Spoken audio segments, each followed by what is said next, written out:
So hello and नमस्ते everyone. हामी चाहिँ होइन यहाँ हस्टेलबाट अब घर जाँदैछौँ। हामी चाहिँ ठ्याक्कै यहाँ एकान्त कुन आइपुग्नु लाग्यो होइन। अनि लाइक हामीले चाहिँ केही खाएकै छैन कि दिउँसोभरि भोकै हस्पिटलको त्यो लाइन जामले गर्दाखेरि त्यो टिकट काट्यो, यो गर त्यो गर, के अरे लाइन बस, यो एक्सरे गर त्यो एक्सरे गर भन्दै धेरै टाइम लाग्यो। सो अब चाहिँ हामी घर जान्छौँ पहिला सुरु, अनि त्यसपछि के खान्छौँ।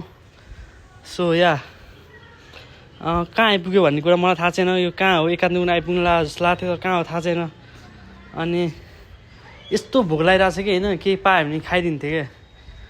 मैले बाहिर पनि केही खान सक्थेँ तर बाहिरको खाइनँ, किनभनेदेखि अहिले म जिम गइरहेको छु। त्यसले गर्दाखेरि हेल्दी फुडहरू खान त बन्छ नि होइन, हेल्दी फुडहरू खानुपर्छ गाइजहरू। ल यहाँ जाम पर्न लाग्यो यार, थ्या एकान्त कुनाको जाम। मलाई यो जाम भन्ने कुरा मन पर्दैन के।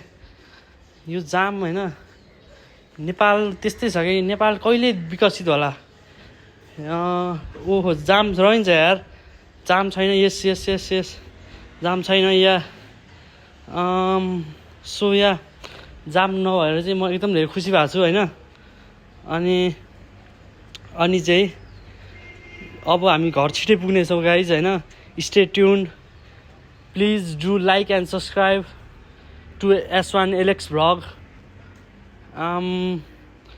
सो तपाईँहरू मान्नुहोस् होइन, म चाहिँ फाइनली घर आइपुगिसकेँ। अनि मैले भनेवाला 3 करोडको एभरेस्ट गाडी चाहिँ यही हो। फेरि झुट बोलायो होइन, झाडीहरू साँच्ची गरे यही हो। तेरो औकात छ कि छैन त्यो गाडी चढ्ने। सो यही हो मैले भनेको गाडी चाहिँ। अनि उहाँ चाहिँ हाम्रो दाइ हुनुहुन्छ, ड्राइभर दाइ होइन। सो फाइनली घर आइपुगिसकेँ। अब do like and subscribe. By by.